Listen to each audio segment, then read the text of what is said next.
So thank you, everyone, and welcome to the latest installment of the Future Thought Leaders panels by the Very Good Food Foundation. So let's quickly introduce my panelists. So at my far right, the amazing Dolores Huerta, who is the president of the Dolores Huerta Foundation.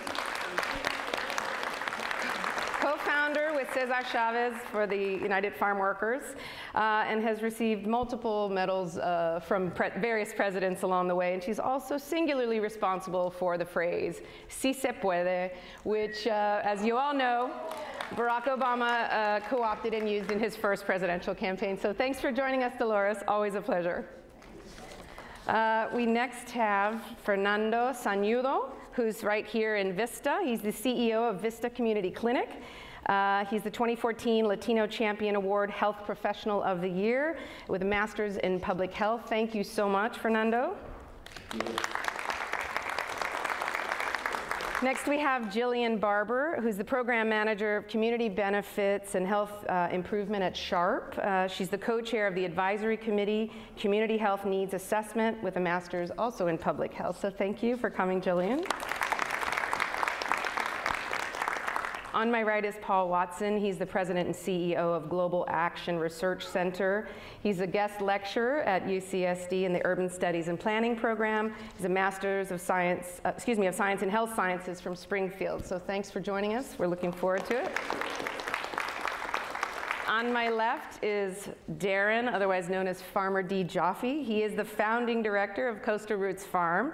He's the director of Agricultural Innovation and Development at the Leach-Tag Foundation, and also an author, Citizen Farmers, The Biodynamic Way to Grow Healthy Food. Thanks for coming.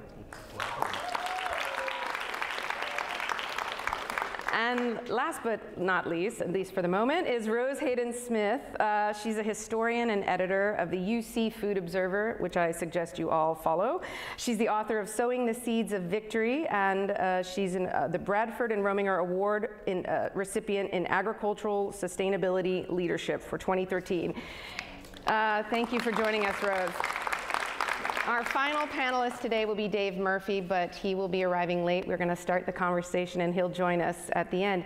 What we're going to do today is we want to talk about food justice. And we always have these single-issue conversations, but obviously food justice is anything but a single issue. We're going to talk a little bit about what food justice means. We're going to ask some of our panelists to tell us what it means to them.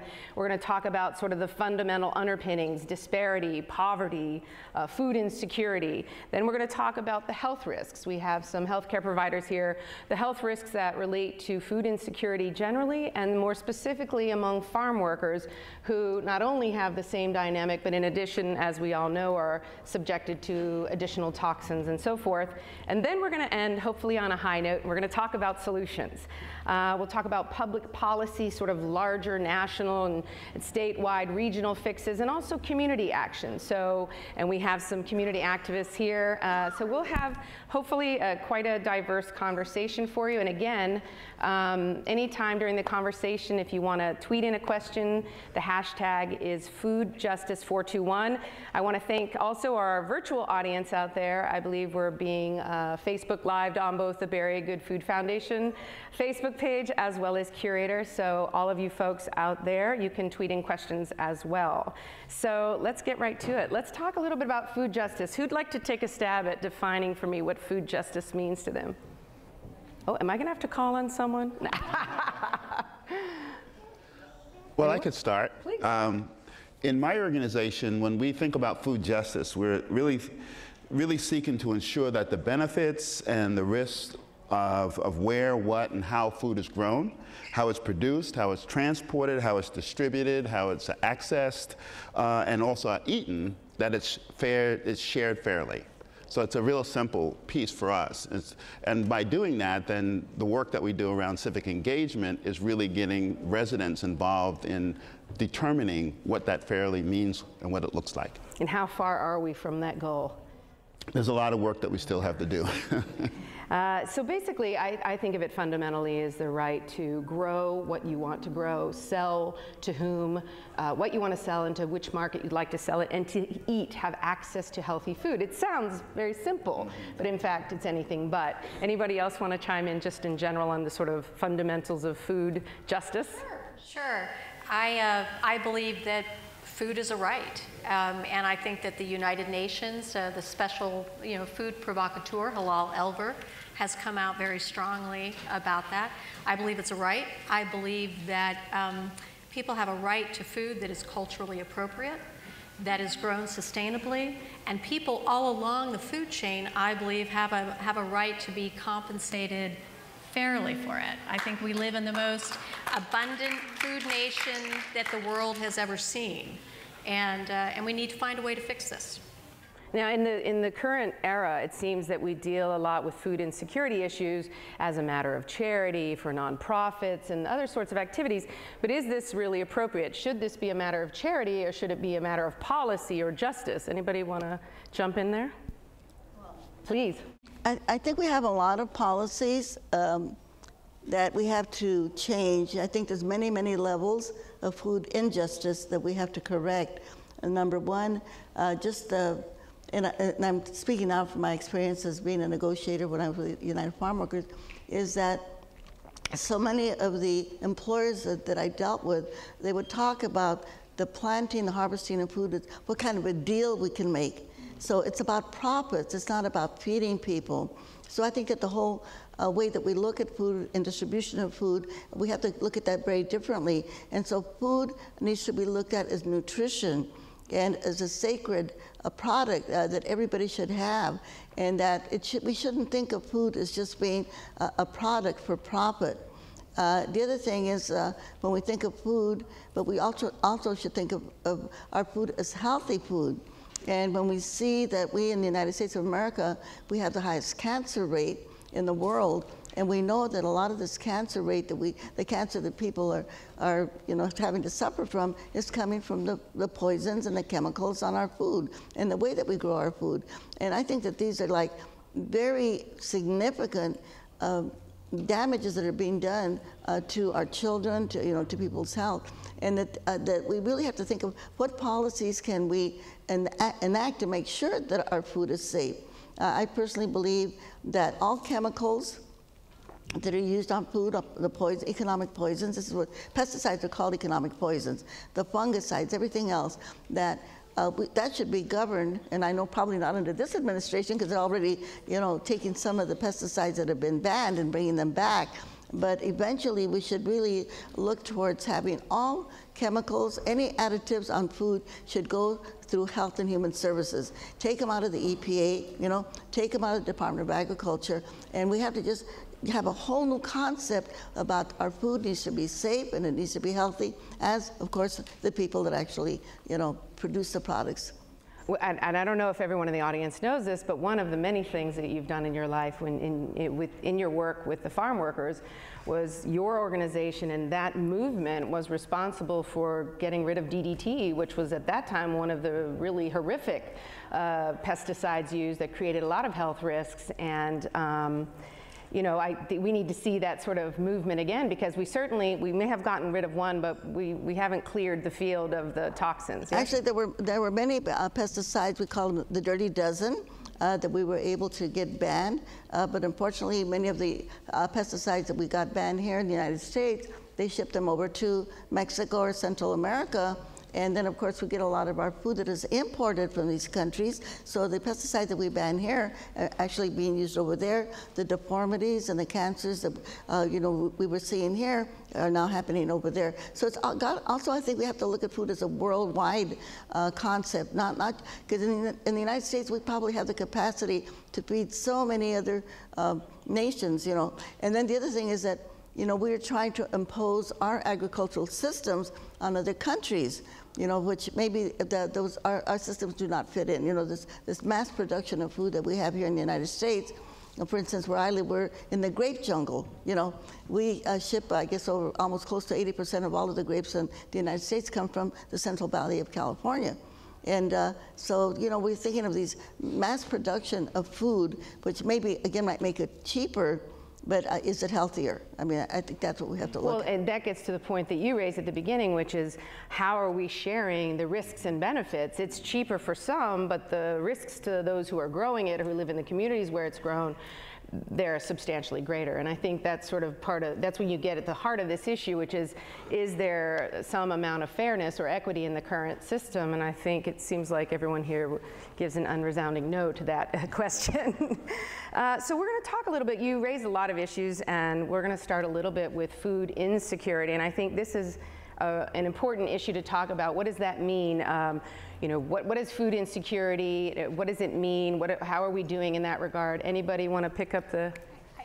I would like to jump in right now, and there's a new book that's just coming out by Andy Fisher called Big Hunger. Yes. And it's you know, it's a critique of how we have responded to food insecurity in this nation. And it's really interesting because Jan Poppendiek's book, Sweet Charity, is now, I think, celebrating its 30th anniversary. And I think none of us really, we were talking about this before the panel opened, that none of us really thought that this was going to be a sort of forever thing with the food insecurity, and now it's just a huge feature. And I mean, we've always had food insecurity, you know, issues in our nation, but I think I was looking today at the USDA website, you know, 13 million kids plus in this country are food insecure. That's significant. That is not good for our nation. It's not good for the world. Our numbers locally are pretty bad as well. In San Diego, 1 in 7 San Diegans are food insecure, and 1 in 4 children in San Diego County. So, you know, these numbers are problematic. Nationally, the statistics are that 43.1 million people live in poverty and 42.2 million people live in food insecure households. So that's consistent with what you said. And interestingly, I think what we've seen is a trend. There was, for a long period of time, those numbers were pretty low, and we had some pretty big financial crises, impacted a lot of folks, most recently 2008, right? So we had a large uptick in the percentage, and it got almost as high as 15%. And since then, it's been on a slow and steady decline, and ultimately dropped a pretty good amount last year to 12.7. But again, policy matters, right? How we react to this matter. And the bigger question that you're raising is, and I also recommend the book that you said, which is this really the function of charities and NGOs, or is this something that's institutionalized now to a much greater extent, if anything, than before, that we have to resolve on an institutional level? Now, I know you were going to say something, so I'm sorry I interrupted you before. And I think just building on what you're saying, that it's a global issue. You know, food is both it's a nutrition insecurity too. I think what we think of as food isn't necessarily in many cases what we would like to see most people eating, and so it's a very complicated issue. It's a agricultural issue. It's a health issue. It's an economic issue. And I think that it's a tool, it's an opportunity to open a conversation that relates to preserving cultural integrity and, you know, as you mentioned, and the way we care for the earth, the land, and our water and our resources. So food can be the opening of a dialogue that I think can address a lot of these complex issues that revolve around it, that are required, I think, to be addressed in order to solve the food issue. You know, I wish there was a silver bullet. I know everyone wants to jump in, but I want to thank Dave Murphy, who just got here. Dave's the founder and director of Food Democracy Now! He's a 5th-generation Iowa farm boy by birth, guest writer on food policy issues and environment, and we are happy to have you, and thanks for getting here. Thank you very much. And now it's on you. No, I'm kidding. Let's keep this going. Let's talk about, these are the issues we're dealing with. How about food insecurity? Yes, go ahead. I wanted to say too, because I think we've mentioned charity a couple of times, and I think it's a little bit dangerous to lump food insecurity with charity, because what we are getting greater knowledge about now is that food insecurity doesn't look like what we think it looks like. It's not necessarily somebody who's homeless. It's not somebody who's destitute. You mentioned it's 1 in 4 children. Highest percentage of SNAP or CalFresh participants are children. In San Diego, our military families, our college students, we were talking about this earlier. So it really is a right. It's folks who are working. Most often these are people with jobs. And it's a basic right that folks are not having in their daily lives. And so I think we need to move away from this idea that it's something that should come from charitable pockets. It's really just something that should be how we do business, how we provide for our community. What's an interesting, this has come up twice now, this argument or discussion, as is good food a right? And certainly within the international community, I think it's accepted that that is so. It seems less obvious to me that that has been accepted within our own country. Fair to say? Yeah. Anybody want to join in on that? Yeah, I think that's one of the great shortcomings of America. Is, you know, we claim to be a Christian nation. I'll just say, I'm going to say that because I'm from a small town in Iowa. And a lot of farmers there are Republicans, and they claim to express certain values as Christians. And mostly it contains to gay rights, and it's certainly not just farmers in the Midwest. I'm just saying the Republican Party. I do want to bring that up. And the problem is Christian charity never extends to the poor in America. And I think that's a great shortcoming of our nation. And I think the food movement can help overcome that. And it's really, and for me, I come from, we were talking about food deserts and food swamps. I told her I was going to be a little late. I apologize. When you see 110 miles on a map in Iowa, you can get there in an hour and a half. I'll just say that. Not quite Welcome the to same. California. Not quite the same story here in California. You guys have beautiful roads. I hope someday you learn to drive. I'm just going to say, they're amazing roads. Out, right? Apologies. No, I'm just saying, you know, we really have a shortcoming in America understanding charity and understanding that I am my brother's keeper. That's something that we're taught in a small town and a value, and I have certainly escaped some of my far-right evangelical upbringing, but I do still think it is part of our civic duty and our Christian duty to take care of other people. And it is a real shortcoming of this administration, when I say that, trying to cut SNAP, trying to cut programs that take care of children. And I'm from Iowa, so I've been frustrated. My parents raised a lot of money for the Republican Party in the 80s and 90s. And to see them lurch right, so far right, where they're cutting, you know, SNAP programs, they're cutting Head Start programs, that's really a moral crime. And I think Democrats really need to pick up the hammer, the moral hammer, and talk about these issues as moral injustices. And I want to say something in response to that. Look, I actually think it is a little bit more bipartisan, both the failures and the opportunities, right? So without necessarily, you know, focusing on any particular political party, I think clearly what we haven't done is deal with food as a right in this country, and that has to be the fundamental starting point. And so therefore charities, and again, I would say, I think the charitable groups and NGOs that are picking up, you know, sort of the oar to handle this are doing a good as job as they can. However, maybe the real question is, go back to point A, is that really where this should be managed, or should this be managed at a different level? But please. As an historian, I can tell you, in this nation, we view poverty as pathology, and we punish impoverished people. We take punitive actions. I also tell you, too, that I really value the NGOs and the organizations that have stepped up to deal with these issues. But the last time in our federal life when we went, oh, we'll let nonprofits and religious communities take care of this, was the Herbert Hoover response in the Great Depression. And it didn't work, right? There had to be a more institutionalized response to some of these issues to address some of the big issues in that. Yeah, please. Yeah. Oh, sorry. It's interesting that you mentioned that. I mean, we're a Jewish foundation, and a lot of our food justice strategies actually are inspired and informed by ancient Jewish traditions around tzedakah and payah, and how we, you know, it's a big part of what informs what we do. Explain that. You know, without getting into too many of the weeds, but you know, Jewish culture is an agricultural tradition. It goes back thousands of years, and so many of our values are built around agricultural relationships with the land, with animals, with people, and a lot of it's about caring for the community, caring for people, leaving the corners of your fields, donating the harvest, and much more. But I think to the point of this what we're talking about is that's one piece of it, right? The faith community has a significant role. The charitable community has a significant role, but not alone. This is going to take every piece of the, you know, the resources that are in the corporate and government and healthcare and academia. It's going to take all of them working together. Complex problem, complex solution, right? You were going to say something. Yeah, I was going to say that one of the things that we also have to pay attention to is the fact that food insecurity has a major ripple effect in terms of within our society around a lot of different things. I was actually shocked about 7 years ago, and I thought at this point in my life I'd never be shocked at all the things I'd seen, but one of my colleagues was doing a study on poverty here in San Diego about 7 years ago.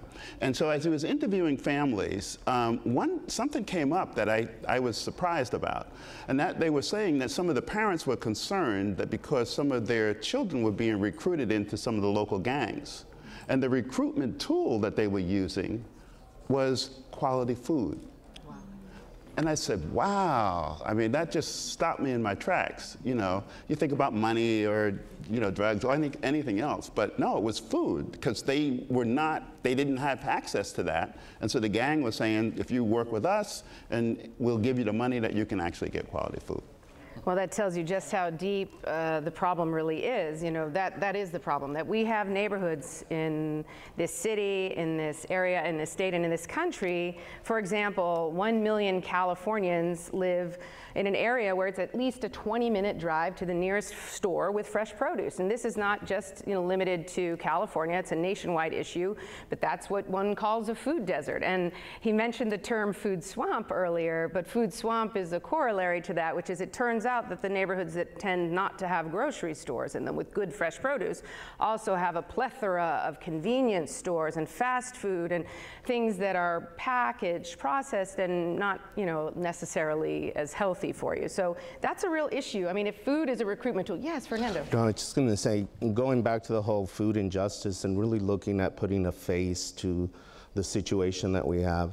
As a community health center that's been around for over 45 years, we have about 61,000 patients, and about a little over 70% of those fall within 100% of the federal poverty level. So we see these situations every single day, and what's very sad is that for the first time, I think people are starting to recognize that food injustice and nutrition injustice is huge. For many, many years, healthcare centers have been providing the best service they can provide, the most comprehensive services that they can provide, but we weren't seeing behavior change. We weren't seeing changes in the health, and we kept going back to the patient. They're just not doing what they're supposed to be doing. They keep coming back. Maybe they don't understand. Maybe they don't understand the language. Maybe they don't know how to read. When all along, we were giving them tools, but they didn't have the funding to use those tools to better themselves with healthier food products. So that's been something that community health centers are now having to change. We now have many health centers that are providing food as part of the care that we provide for patients. That was something you wouldn't see 10 years ago, 5 years ago, but now we have no choice. We recognize that if we want to make someone healthy, especially the population we serve, we're going to have to provide or assist them with the food that they need in order to become healthy.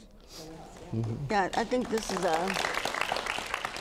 as we know, we have a huge epidemic of diabetes in the Latino, African-American community, and then I think growing in our Anglo communities also. And it was interesting, because just this afternoon, I had a call from a friend of mine who happens to be a vice president of Coca-Cola. And he was asking me if I would endorse their campaign to stop a tax on sodas in Santa Fe, New Mexico. And that they would be willing to give me a nice little grant for my foundation. And so I said to him, gee, I hate to tell you this, but I'm on the other side of this issue, okay? And then in my organization, part of the work that we do is that we're actually in 7 different school districts. We have been able to get all of the sugar-sweet beverages out of the schools, including chocolate milk, which was the hardest one. And so we know that when we look at food, we can also look as, I'm going to say this, and this is going to sound crazy, but food is poison.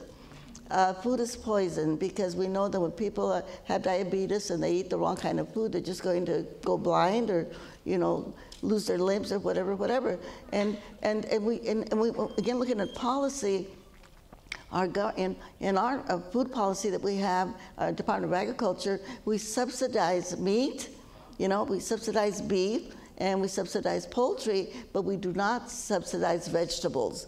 you know, and we know that this is a great problem right now. And when poor families, you know, they can go to McDonald's and get a meal or to Jack in the Box, but they can't go and buy organic produce. You know, they can't buy produce that is safe. And so I think we have to look at it from that aspect. Also, what can we do, not only, and we know that culture has a great deal to do with the way people eat. You know, I once made one of my friends tofu enchiladas. And I didn't tell them that it was tofu until after they had finished eating.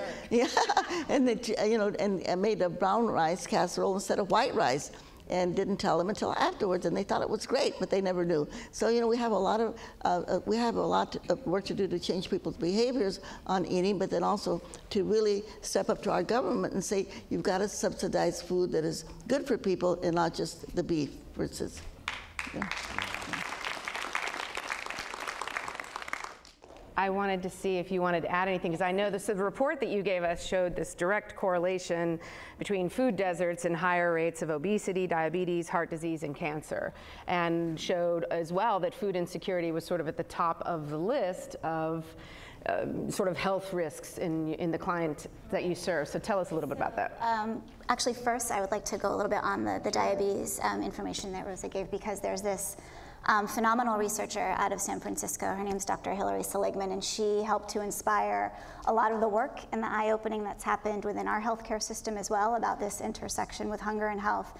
And she did a study here in California that looked specifically at low-income individuals, patients at the hospitals, diagnosed with diabetes, and she saw a trend specifically with this patient population that at the end of the month, there was a 27% increase in ED admissions for hypoglycemia, which is a very severe consequence of diabetes, and it means you don't have enough food. When she compared that to the first week of the month of ED admissions, does anyone know what happens at the first week of the month? You get your SNAP benefit. And so specifically for this population, it was a direct link. It was one of these landmark studies that really concretely showed how access to healthy food can have severe negative impacts on your health if that's something that you don't have in your life. But what Michelle was mentioning, so a lot of the work that the hospitals in San Diego County have been doing, we have for quite some time been required to talk to our community and assess their health needs. This is something we've been doing for over 20 years. But this time around, just in 2016, we did things a little bit differently and focused much more on those issues that happen once individuals leave our hospitals. What is it that they're going home to? What is it they don't have when they get home? Do they have a home? And we were able to assess from talking with residents and also talking with individuals at community clinics, patient care navigators, to really talking with the people who have their fingers on the pulse of what's happening out in the community. But there was a list of what we term social determinants of health that might be familiar to some of you, but basically everything that happens that's non-medical but that impacts your health. And for San Diego County, food insecurity was identified as the #1 across the board. Which has been incredibly eye-opening. And one thing I am happy to say that as a result of that, because this is always the next question, right? Well, that's great. You found out all that information. What are you going to do with it? That's our first Twitter question. Oh, good. Okay. Well, part of what I'm part of the Hospital Association. Part of what we have done is to take a proactive approach to policy. So pulling together a policy agenda that reflects those needs we've identified in our needs assessment, and food insecurity is top of the list. And if anybody is interested in being an advocate for any of those policies, there's some resources we can definitely share. So one of the ways that we've decided to address the issue is that we've now partnered with Feeding America. So they come to the clinic twice a month and we set up shop. The food is completely free. So the folks that we're specifically referring to our program include the diabetics. We currently have between 3,000 to 4,000 diabetics, and then our pregnant moms, which are also affected. You know, the last thing you want to do is for a pregnant mom to go without having any nutritional food, because then you have a low birth weight baby, which leads to a bunch of other concerns. And then we also serve a large HIV positive population.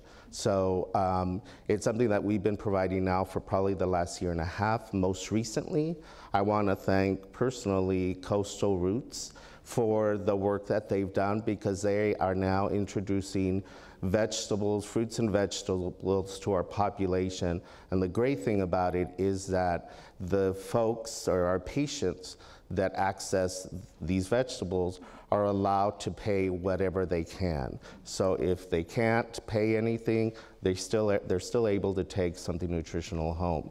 And I want to put a plug in for specifically our Latino population, because many times we're referred to as uneducated, they don't understand the language. We definitely understand the language. We understand what it takes to be healthy. The problem is many of us don't have the funds to buy the healthy food that we're being asked to purchase. And an example is a typical patient of ours who went through some nutrition classes and learned about how much protein she needs to eat, number of carbohydrates, the nice colorful plate, and how you should divide your food. Well, that got interpreted as, well, first of all, I don't have access to fruits and vegetables, so I'm not sure how I'm gonna make that up. But when I went to the 99-cent store, I noticed the frozen food that they have, the frozen plates. They have vegetables, they have steak, they have dessert, the carbohydrates. And so there was an assimilation here with this frozen food packet as at least beginning to attempt to try to be healthy and to feed their children healthy. And so those, those are the everyday things that we see. So again, when you talk about food injustice, it just kind of puts a spark under me, because I think everyone should have the right to do it, especially individuals that are here in this country that work very, very hard, work many hours, and the shame that they still don't make enough money to feed their family healthy food is truly an injustice. Well, that goes a little bit back to what you said at the beginning, which is that for whatever reason in our culture, we tend to sort of victim shame on this issue, whether it's poverty or food choices or culture. The entire sort of system is sort of aligned against the individual who's trying to do the best they can. It's finances, it's also access, because again, many people don't live in a neighborhood that they can get the kind of food that is healthy. But let's talk for a second about what you're doing there. I'm curious about this connection. Tell us about it. Yeah, it's been a wonderful partnership with Vista Community Clinic, and we also do the same thing at Camp Pendleton, where Coastal Roots Farm does a pop-up. We're in Encinitas, so we're lucky to have a great base of supporters, volunteers, donors in our community. There's not a lot of poverty. There's some, but so we've really had a strategy of how do we go and bring the farm to the communities that really need the food that we're growing. And so we grow organic, biodynamic vegetables, harvested same day. Our farm staff that are all paid a living wage and have benefits, and volunteers drive out to Vista Community Clinic. We actually just got a new truck that we got a grant from the county. That's a nice pop-up produce truck. So we're not unpacking the boxes and the tables. We can actually pop open the truck and be more efficient. And so we go to the Vista Community Clinic, and in that case we do a pay-what-you-can model, where it's a very dignified relationship with the customer, where they, we have suggested pricing, but they pay whatever they feel comfortable and can afford. At Camp Pendleton, it's free. And it's kind of horrifying how much poverty and food insecurity there is on our own military bases. But we're trying to make an impact, and there's still so much more that we want to do and can do. I think one of the issues that Dolores pointed out that's, I think, at the root, and we could probably have a whole panel just on this, is like, how do we get those fresh fruits and vegetables grown locally by farmers that have fair wages, and even farmers that have land equity and things like that. And it's really hard. We're lucky to have a Leash Tag Foundation and a community that supports the kind of work we're doing. It's hard enough to make it as a small farmer growing the way that we should be growing, selling it at a premium. But then to actually be able to donate and to pay what you can, it's that much harder. So it takes a community to get behind these kinds of efforts and support them. So it's, how do we, I think the subsidies need a shift and policies need a shift to support getting the right kind of food to everybody. So there's a whole agricultural piece of where that food comes from and how it's grown and how it gets to and then there's a layer of education that we're working to build on, where there's nutrition education. Because one thing to get, a bunch of kale and a kohlrabi that's really good for diabetes, but how do you cook it? What do you do with it? And that was the next question from the audience is, so does that include sort of, instruction on how to prepare these or how to incorporate them into food you like? Yeah. Actually, we are doing this also. The way that we work is that we organize people at the grassroots level into neighborhoods. And so just recently we had a whole cooking demonstration on how to cook healthy food. And actually, again, talking about the culture, but like the squash, the corn, and the beans are very indigenous, and very indigenous and indigenous to Latinos, actually. Mm-hmm. So sometimes they find that recent immigrants that just get here to the United States have better healthy behaviors than the first or the second and the third generation. Forget it, they're totally lost. Now, you talked about that. They're all sorry, at McDonald's. But so I think community gardens are another thing that is really helping right now to be able to promote that. And it's always a fight with the local public officials. Like they had a beautiful one in Monterey County that they just cut in half and raised it, just for development. And there's another system that I think is really exciting, where you have local farmers that get people to subscribe, and they pay so much a month, and then they are delivered their fresh vegetables right to their house. CSA boxes, everybody. Yeah, and I think that is something that really could be done in every single community if we can just promote it. And then, of course, we have, in California, we have what gets about maybe 3,500 or 4,000 organic farmers that are small farmers and that are growing food, not for profit, but growing food so it's nutritious and to serve the community. So I think that there's a light at the end of the tunnel. Yeah. And some of those CSA models, what we at Coastal Roots, we launched our CSA this season, and kind of a similar approach to the pay what you can is we have basically donation shares or pay what you can CSA shares as well. So CSAs tend to be a little bit more affordable because you're kind of pre-purchasing and you're taking the risk with the farmer, and so as a return for that investment you get a weekly share at kind of a reduced price if you were to go buy it at a retailer, and you're cutting out the middleman and the shipping and but what we've been doing, we actually have a number of Holocaust survivor CSA members that get a free share, and other families who are able to pay more help kind of to subsidize some of those donation shares. So there's an interesting model within the CSA that also kind of addresses some of the affordability issues.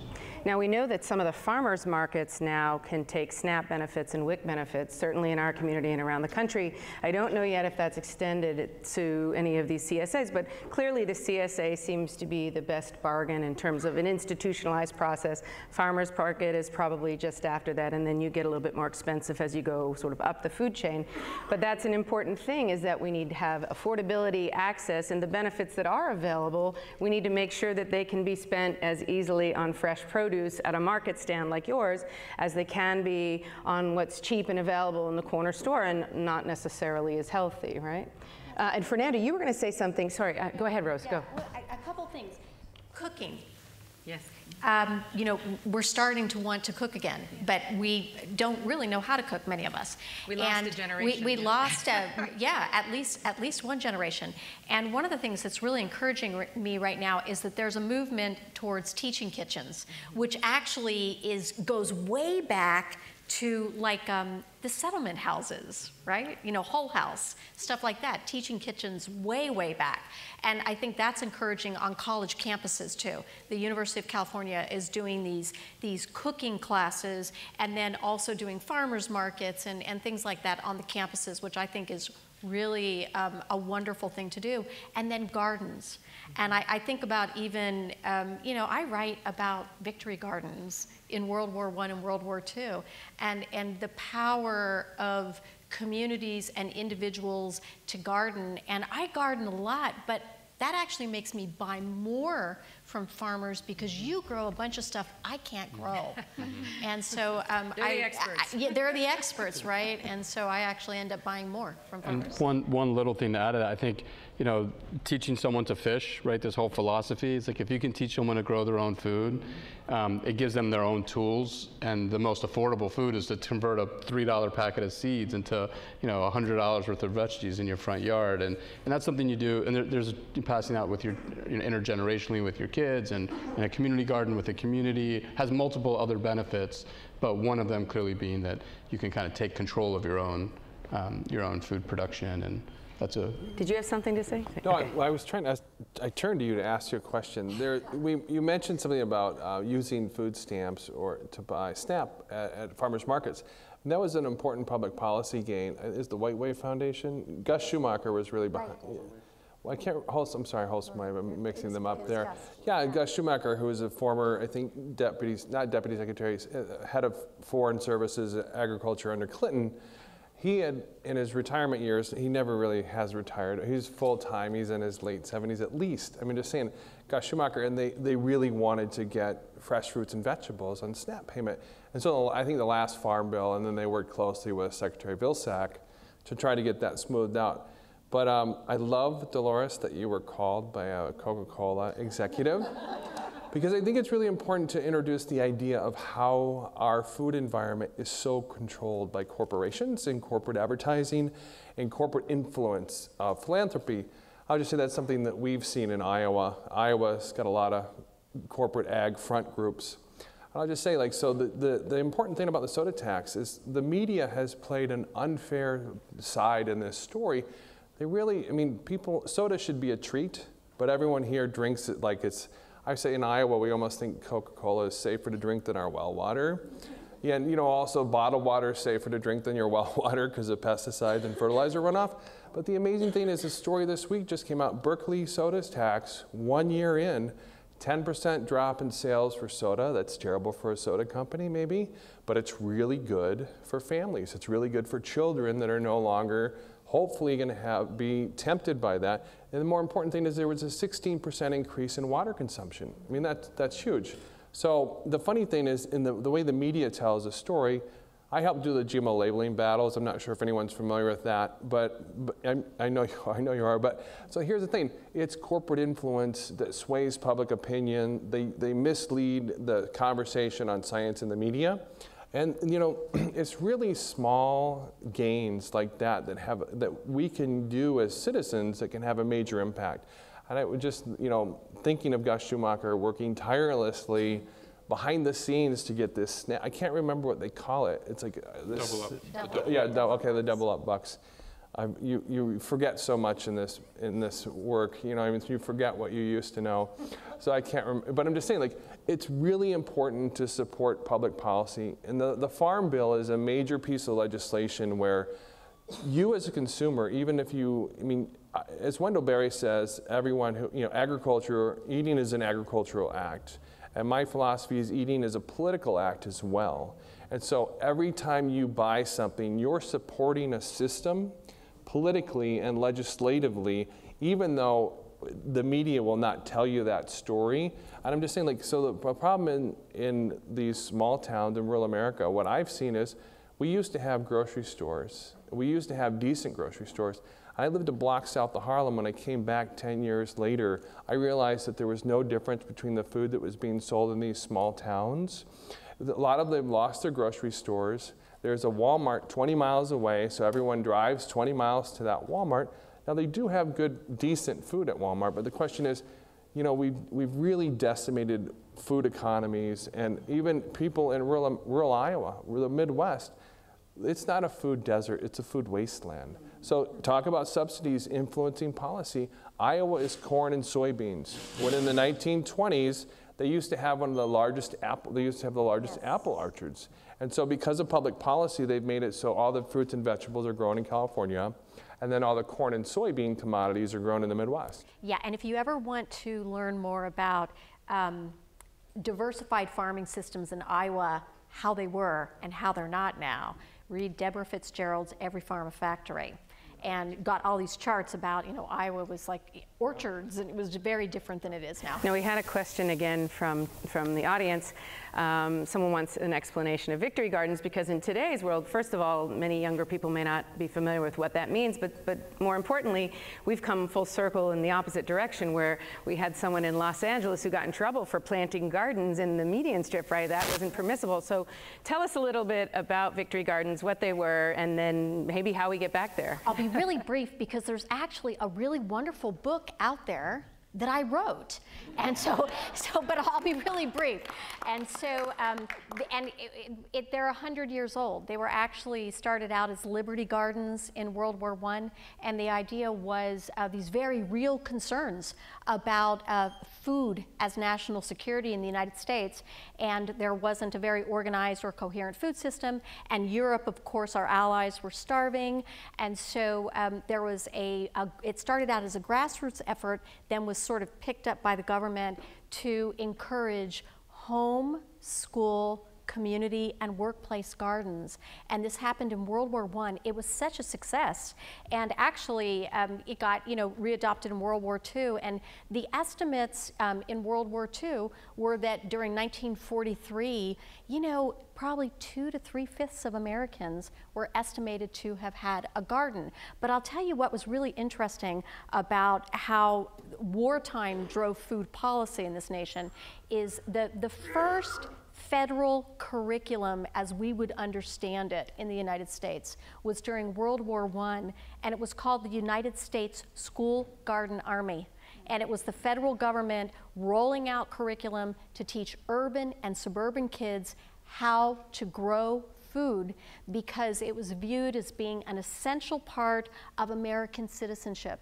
And in fact, Abraham Lincoln, when he was running for president in 1859, he told a group of Wisconsin farmers, to sort of paraphrase, that as long as Americans knew how to grow food, no matter how small the plot, that we would be free from oppression, from kings, and from moneylenders. Still true. Still true. Sorry, go ahead, Dolores. Yeah, I think the other thing about public policy is we don't realize, we know the immigration issue is a really big issue right now. They want to build a wall. We're now facing deportations of many of our farm workers. I just heard today that back in Kern County, our local sheriff, Mr. Youngblood is, like Sheriff Arpaio in Arizona, is going to start doing sweeps of all the farm workers. But it's interesting when you think, who are these people that have come here from Mexico? The majority of them have been farmers. And the reason, because they have been displaced because of the corn in the United States of America, because Mexico now imports more corn to Mexico. Before Mexico, this is where the corn started. The maize, it's native to Mexico. But now they import more corn from the United States because it's cheaper, and all of these, 800,000 or more, or maybe 1 million local farmers have been displaced. What are they going to do? They're not going to starve. They're going to come to the United States. They're going to come north. The other thing about corn, and talking about ethanol, how much of the corn is going to make ethanol that's going into gasoline that we don't need it to go there. The other thing is the corn that is being fed to cattle. And, it's not healthy for cattle to eat corn. It's not their natural food. And yet, we have these huge subsidies that we give to corn farmers, So these are some of the things that really boggle your mind. And then talking about the corporate agriculture like Monsanto, right? Monsanto, who also produces all of the pesticides, or so many of the pesticides, and now that they have put some of these pesticides right into the plants themselves. And talking about the GMOs, the genetically modified products, and we just launched a bill in Washington, D.C., which we were all working on, so that we could put the labels on the produce if it's genetically modified. And of course, if you get your little banana, it's going to have a Chiquita label on that, or a Dole label on it. But the growers said, no, we can't put a GMO label on our food. And they literally, what they did, the law that was passed by Mr. Pompey, who now has a high position in the cabinet, he was a congressman. Director. Yeah? CIA director. Yeah. And anyway, he was the person that kind of led that fight. And what they did, they kind of turned states' rights around, because you had about 14 states that had already had passed or were in the process of passing the labeling for GMO products, okay? And we lost that fight, and they did it during the Democratic Convention when everybody was at the convention, and they were able to get that law through. I want to respond to something you started with, which was this issue of immigration and how it relates to food and farming. And There was a recent article in the USA Today citing a recent academic study that basically said that, the better part of the entire U.S. agricultural system, that's both produce and protein, would simply fall apart without the temporary migrant, up to 75% of whom may be undocumented workforce. And so as we sit here talking about food insecurity among farm workers, among people in food deserts, we may be also talking about food insecurity of our entire nation. So these things really do interrelate, so that you raised a lot of issues, but that one stuck with me at the beginning. I'm sorry, somebody else wanted to chime in. I saw a head bobbing there. No? Well, one thing I'd wanted to say is that when we're working in neighborhoods and trying to encourage people to start to grow their own food, so that they have some control over what they're eating, there's 3 points that I usually try to weave into the discussion. One of them is, I try to give them a quick summary of a study that the California Endowment did a number of years ago that basically says your zip code will determine how long you live. And so what that basically means is that through the study, they were showing that in poor neighborhoods, the people usually could expect to live 15 years less than people living in affluent neighborhoods. There's a number of different factors that go into that, but one of them is healthy food, the availability of healthy food. The second thing that I always talk about is, we talk about healthy food. What does that mean? What are we really talking about, And so I talk to them about the fact that a number of years ago, I went to a seminar that was put on by a brain researcher. And he started, actually, I didn't really know this until listening to him, but what he talked about was the correlation between certain types of food and the positive development of brains, particularly for kids. So things like blueberries and salmon and things like that. Actually, ever since then, I have blueberries every morning for breakfast now. But those were the things. So it's important for you to be able to have those things, but how do you get access to it if you're living in poor areas? The third thing is that I read a study that's really talking about now how food is being used to actually treat certain kinds of physical ailments. There's a big study around women that are experiencing postpartum challenges that they're not prescribing medicine, but they're prescribing changing your diet and providing the certain kinds of food that will really be able to help. So I really try to help people to understand the importance of gaining control of what you're eating. And if you don't have access, let's try to find ways to create those accesses. Jillian? Would love to talk more. So there is this, the idea Dolores mentioned, food as poison, but there is this, more positive concept of food as medicine. And so there have been a number of programs. Obviously, this is happening at Vista Clinics. Sharp has a couple of programs as well. But all across the country, this idea of food prescriptions has really started to gain traction. So individuals can literally see their doctor and get a pad that is written that either refers them to a farmer's market that they have a relationship with, an on-site food pantry that might actually be on the hospital campus or health system campus. Your insurance would cover the cost of the food? It's just a partnership between the hospital and that organization so that whatever contracting they have worked out. So for example, Sharp, we have a partnership also with Feeding San Diego, which provides medically tailored food to a certain patient population where we're actually screening for food insecurity, and with that identification, we just bring that to them. And again, it's this idea also of having dignity with the patient, and so when you're talking about a food prescription, this is just something that is matter for the course to maintain your health. There is no shame, there is nothing else attached other than we want to keep you healthy, and so your point is well taken, and it's hopefully something that's going to continue to gain traction. And there are a number of models here in San Diego where that's happening. And those programs are absolutely necessary. What people don't realize that when you say, well, a lot of our patients are accessing SNAP or CalFresh or some of these other programs. If you look at how much they actually get for that, people think that they're getting a couple $100s. The reality is they can get between $18 to $125. Isn't it like $1.40 per meal per day? Basically. At best, right? So when you're looking at that amount of money and using those dollars to purchase healthy food products, doesn't go very far.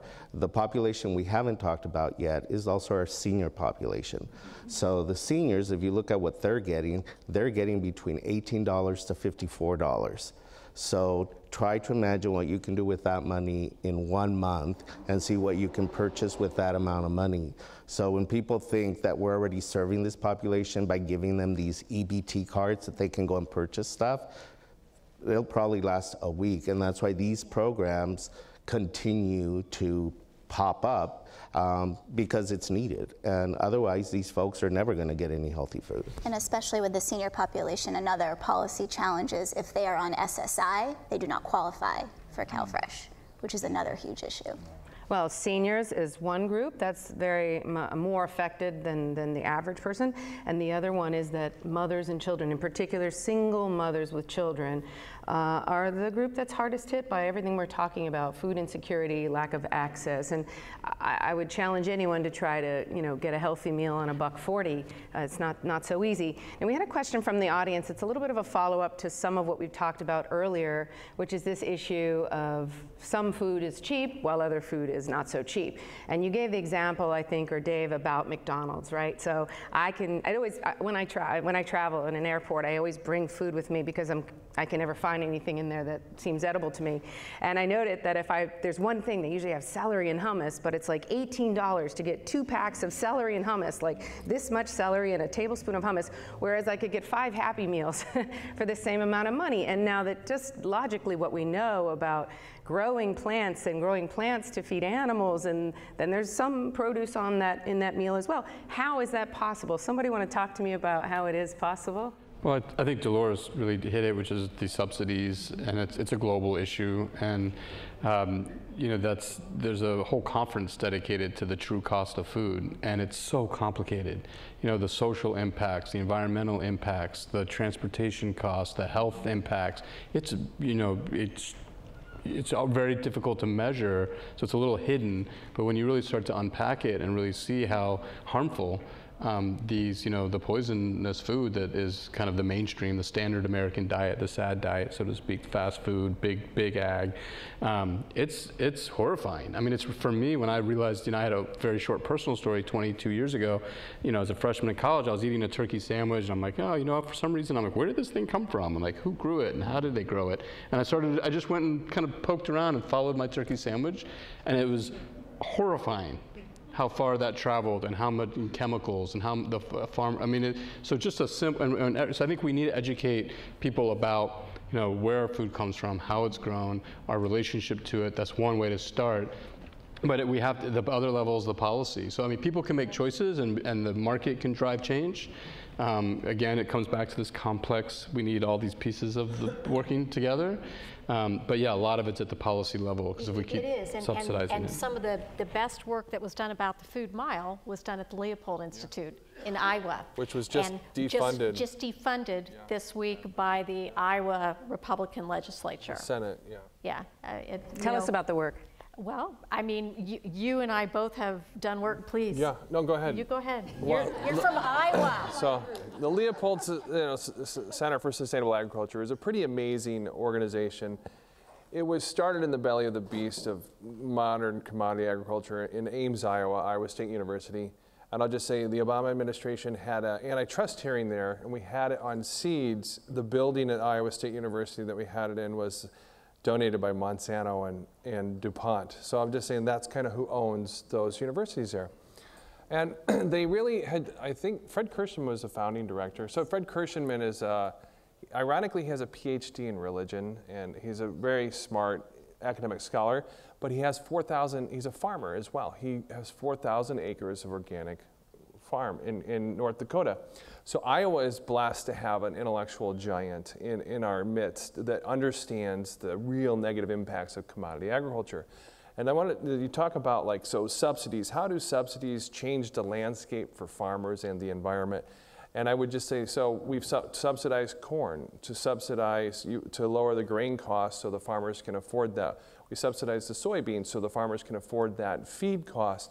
The other thing is we built factory farms all over the Midwest, and the Leopold Center was very foundational. What Fred Kirschman did was try to institute studies that proved that sustainability and sustainable agricultural practices were long-term beneficially for the environment, but also economically for farmers, and that's what they've done. The ironic thing is Iowa is kind of really the belly of commodity agriculture. I mean, Monsanto, the pork producers, the Cattlemen's Association, they control our government. I live in Iowa's a banana republic. You know, we have the worst water quality in the country because our Democrats and Republicans, they both play this issue. They refuse to pass common sense laws that protect citizens from factory farms being close to them, from polluting the water. And Iowa has some of the most polluted water in the planet. We actually have the largest nitrate filtration system on the planet. That's scary. And so what Leopold Center did was basically an academic watchdog to look over, to track long-term trends of agriculture production, but also to show another way. So sustainable farmers.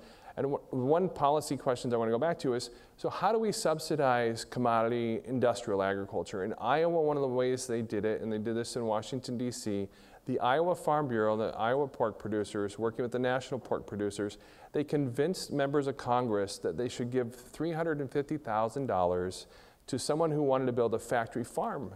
So it's called EQIP. Remember EQIP payment fights? So EQIP was basically an Olympic-sized swimming pool built over 5,000 hogs. So they would stand there for 6 months and urinate and defecate in this giant pit. This is where your bacon comes from, essentially. But each one of these buildings got $350,000 of government handouts. This is real pork spending. These Olympic-sized swimming pools. Just imagine what a community could do with a grant for $350,000 to get fruits and vegetables into underprivileged communities. Just imagine what a farmer could do, you know what I'm saying, with $35,000 to farm improvements so you could help this. But that's the kind of infrastructure battles that we have in Des Moines, in these state capitals, but also in Washington, D.C., which, you know, Trump said he was going to drain the swamp. I think he's getting trained by the swamp. Not to bring up politics, but I'll just say it's a really tough place to be a reformer in Washington, D.C. because of political contributions. But, you know, for us in Iowa, looking at issues of access, I mean, one of the things is you've talked about, would you help ban DDT? So we're trying to ban glyphosate, which is the main chemical ingredient in Monsanto's Roundup. And the sad thing is we put out a report this last fall about glyphosate residues in food, and one of the highest levels we found in Cheerios, which is sad. But I'm just saying that it was really sad. I had an Iowa mother in a town of 2,500 people call me and says, I have stage 4 breast cancer. I'm an hour from Omaha. How can I get organic food? I'm just saying, like this, the level of poverty in these small towns and the level of sickness that you talked about, we're exposed to agricultural chemicals, and there's no really help. I mean, I think we had to drive 20 miles to get access to organic food in a Target, you know, in the small town in Iowa that we lived in. Well, you know, I mean, look, again, I think clearly politics do come into play, because as we're talking about how these kinds of broad-based policy changes come into effect, well, we elect people and they pass policy, so, or enact policy. But I think, look, we can talk about the problems here. There's subsidies, there's also externalizing costs, whether it's environmental or other, and then of course the poorer communities, and also therefore the farm worker and specifically communities, are more adversely affected by this kind of policy. Now, we don't know, the new budget is coming out, but we've seen some writing on the wall, and there is at least expected to be a 21% drop in the USDA budget, a 21% drop in the DOL. There's also a reduction in the EPA. And some of the EPA budgeting laws is specifically to look at things like endocrine disruption caused by pesticides like glyphosate in the general community, and more specifically in the farm community. So look, I think that what that does is tell the citizens that we need to be aware of these kinds of issues. We need to understand what the problems are. And look, it's complex, but figure out how to engage, how to get involved. You know, you can act in your community by growing food, by making it available, or bringing people together, but some of us also will want to sort of nudge our elected officials in the direction that we think they need to be headed. Yeah, go ahead. I think when you talk about the Farm Bill, for instance, it would be really good to look at who's getting the subsidies. I remember back in the day when we had a cotton grower in the Central Valley. Central Valley, by the way, is pretty much the situation that you spoke about in terms of contamination, et cetera. But this particular grower was getting a subsidy not to grow cotton on his airport strip. And he was getting millions of dollars in subsidies not to grow cotton. And then he had was growing cotton in Australia, and he was getting subsidies there to grow cotton. So he was getting it from both sides. And so I think it would look at that Farm Bill. If they're going to cut 21%, then we should make sure that that 21% is cut from the people that are getting subsidies. And I remember there was an article in the New York Times about a farm area in Mississippi where they had cut the welfare programs, but the local farmer there was getting a huge amount of money for subsidies. So we should look at that bill and make sure that the SNAP programs are not cut, you know, that the Meals on Wheels, et cetera, that those programs are going to be there. And I remember one grower, the Gallo Wine Company is, you know, the largest wine company in California, if not in the United States of America, was getting subsidies to market their wine in Asia. Give me a break here, okay? So I think we should look at that and really see where the money is going to be spent. And then just as we did on the Affordable Care Act recently, you know, go to those Congress people and say to them, look, this is where you have to cut. We don't want you to cut the money, money that is feeding the poor or the elderly or children. Well, one of the areas that's, I think, on the chopping block, or may very well be, is about Community Development Block Grant Program, which creates the mobile farmers markets, which of course is what you just talked about, which is how you get fresh produce into communities that either don't have farm, don't have land, or don't have the kind of grocery store that provides that. And so that adversely affects low-income communities. It also adversely affects small farmers, because that also makes it easier for them to market the product they have. So there's an alliance here between small farmers and farm workers and people in community that if we can sort of push back and say this isn't okay, cut somewhere else. You know, the other thing that always is eyeballed in the Farm Bill is the SNAP benefits, right? So, you know, the things that are being cut are not the things that you're talking about, the things that are creating the health crises that you mentioned, and that are making sort of good food expensive and bad food cheap. So we do have to keep our elected officials focused in the way that we want them to, and that is our collective power. And I think there are elected officials who don't understand or won't listen to the fact or acknowledge the fact that programs like SNAP are actually economic drivers. You know, that they really add, they generate economic activity in communities. Tell us what you mean by that. Well, that, you know, I can't even remember what the latest statistic is, but, you know, it brings more economic activity. It's not just like a flat dollar going through a system. More spending at the local level. More spending at the local level.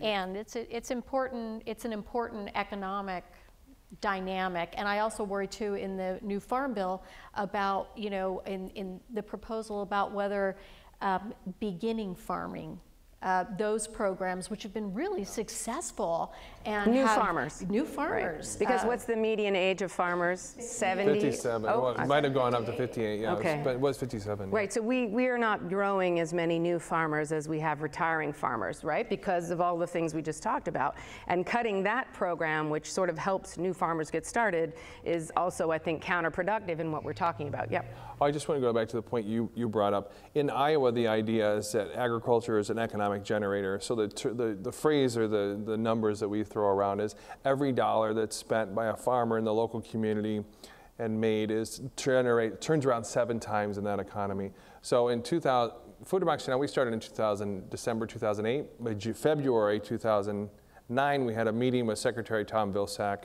from Iowa. It wasn't that hard to get, I'll give you that much, because he's a former 2-term governor of Iowa. But we had a meeting there, and we talked, and we wanted to talk about sustainability, and we pitched local school lunch programs and trying to help get grants to local area farmers to get fruits and vegetables so they wouldn't just come frozen, And, you know, and talk about how that's an economic generator. You know, the fastest way to a farmer's heart is through his wallet, and I think the same thing is true with an elected official. So, you know, we got to talk economics. We have a local, I know we're talking about kind of community action, we have a local example of that, you know, our farm is next door to the Encinitas Union School District's Farm Lab site, which is a 10-acre site where they teach all the kids in the school district about science, nutrition, math through farming. We also actually, Coastal Roots Farm has a management contract. So instead of them spending money at the Cisco truck, they invested in their local nonprofit farm to grow certified organic. We're the first certified organic school farm in the country. And we grow food for the salad bars. And it's picked same day. Kids are eating like, you know, organic lettuce and carrots and peas, and they're actually participating in growing it and meeting the young farmers that are doing it. So, you know, even just on a grassroots level, that can happen. Yeah.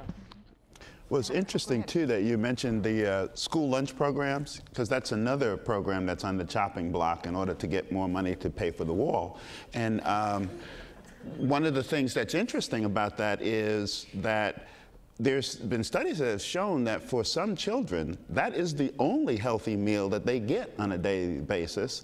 And I'm old enough to remember when we were, as a nation, doing the war on poverty, quote unquote, that's where the school lunch programs came from, because the studies showed that very same thing. So it hasn't really changed at all. But yet we don't learn from our own history in terms of the efforts that we've made as well. But you know, I'm also that old. Okay. Thank you. There's actually a project here in Oceanside as well that's really exciting, where the Oceanside Unified School District kind of saw what was happening in Encinitas, and they have this over a 14-acre site that happens to be nested between two very challenged communities with really high rates of obesity, diabetes.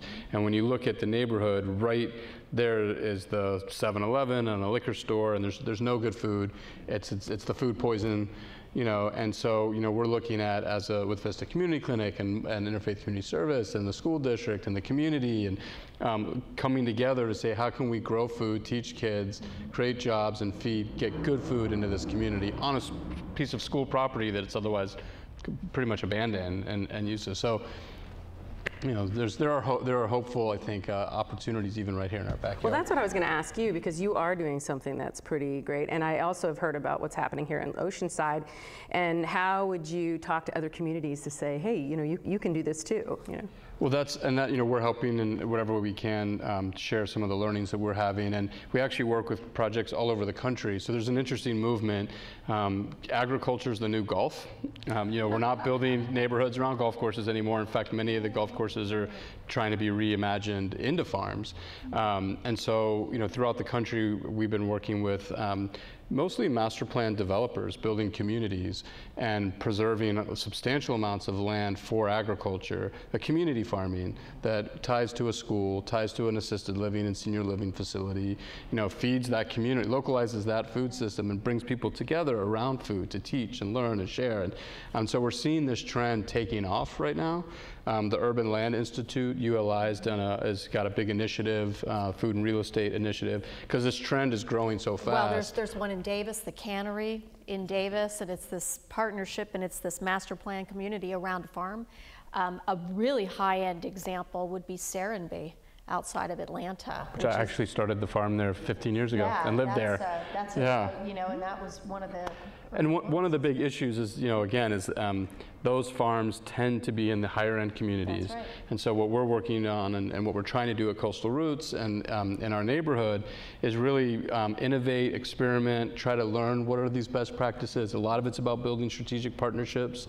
A lot of it's about figuring out these challenging issues of how do you pay farmers a living wage and be able to make these farms viable. These are not easy questions to answer at all, and it takes a lot. It takes a whole community to figure this out, and so, you know, I think we're at an interesting point. Unfortunately, you know, on one side we could look at the vacuum of funding and the pullback that is happening as it needs to call us to action. You know, I use this analogy I was just sharing, Rose, like, you know, a seed needs darkness to germinate, right? So like there's this darkness coming around this that somehow is potentizing, I think, and bringing people to action. And I think, you know, it's an opportunity to sprout some. And what I told him is I thought that that darkness was, yes, it's going to germinate a new progressive era. You know, I wanted to talk, things will come out. I wanted to go back to sort of your knowledge of history for a second, because so there was a period of time when, you know, every garden had a farm, or every garden, someone grew produce in their backyard or whatever space they had. And then we, you know, it's particularly in the post-World War II era, we moved to more sort of larger scale, larger farms, you know, consolidation and transportation and refrigeration and advertisements. And it was there to respond to a need at that time, but then it's grown into something else. So given that historical perspective, are we just going back to the past, or do we need a new solution? Okay, we never, everyone didn't know how to garden. I mean, we've always had these, you know, for a couple hundred years, we've had some large urban centers where there have been people whose grandparents weren't farmers, you know, who haven't farmed.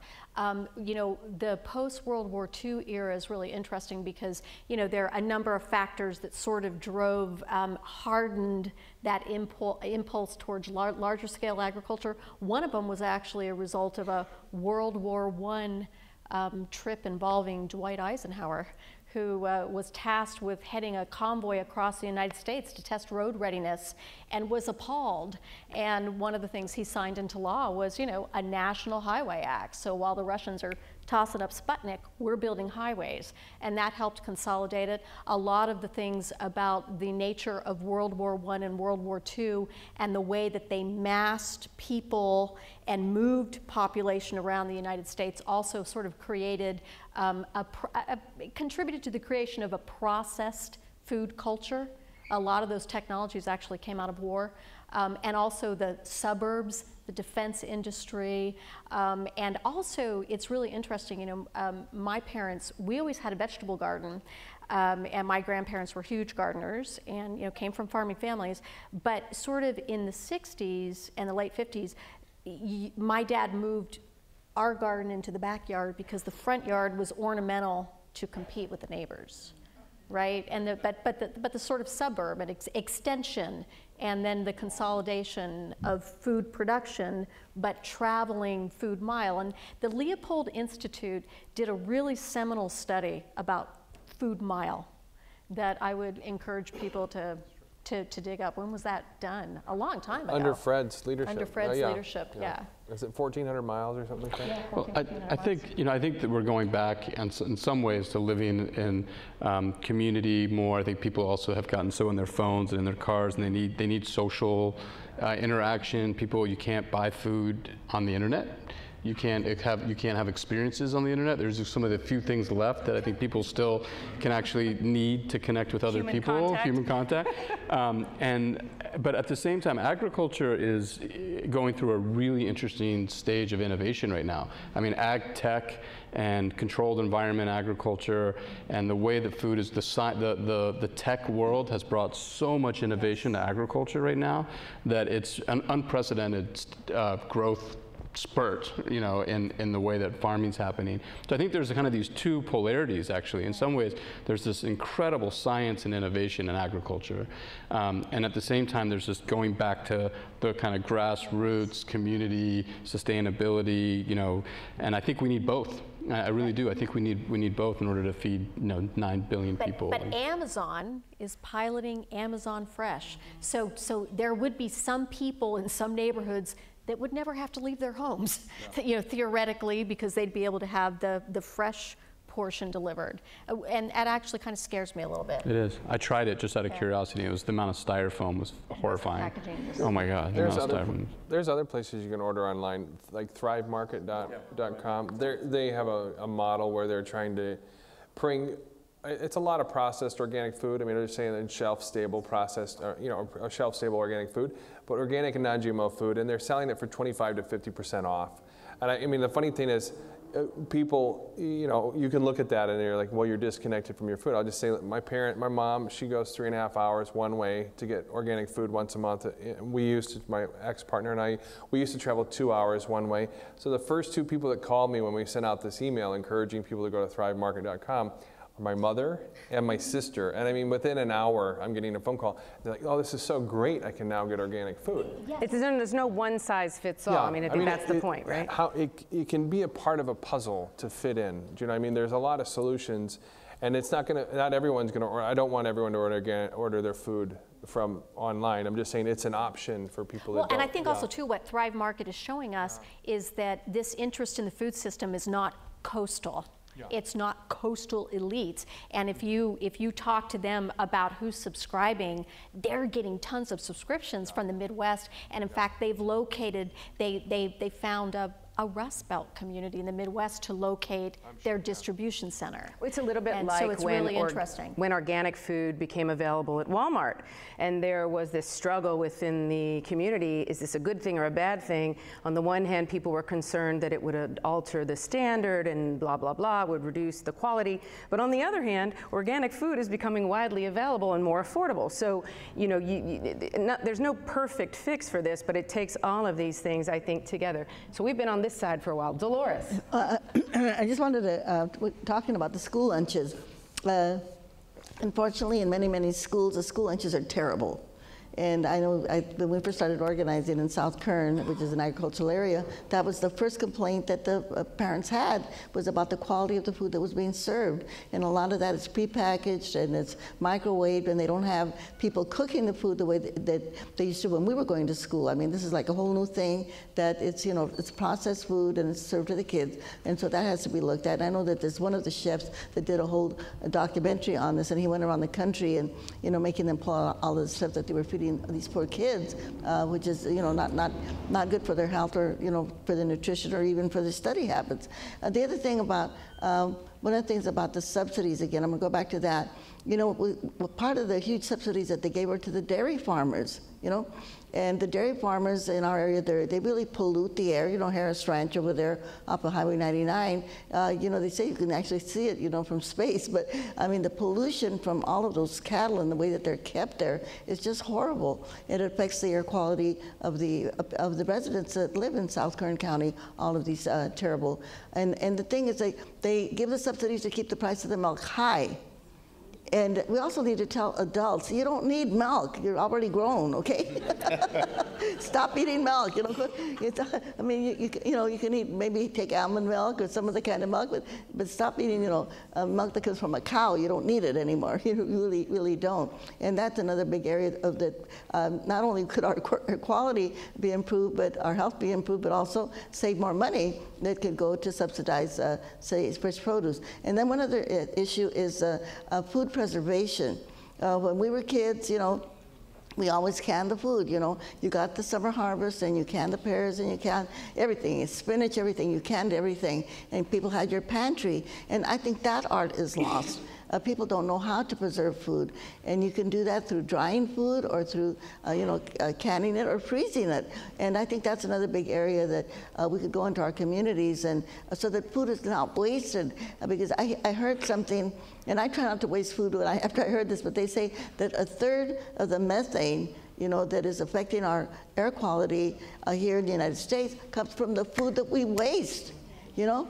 And I think that that's something that we don't think about because we have so much food that we waste it, and we don't, you know, think about how much food that we throw away. And I think that's something that we have to start implementing that consciousness, especially in our children.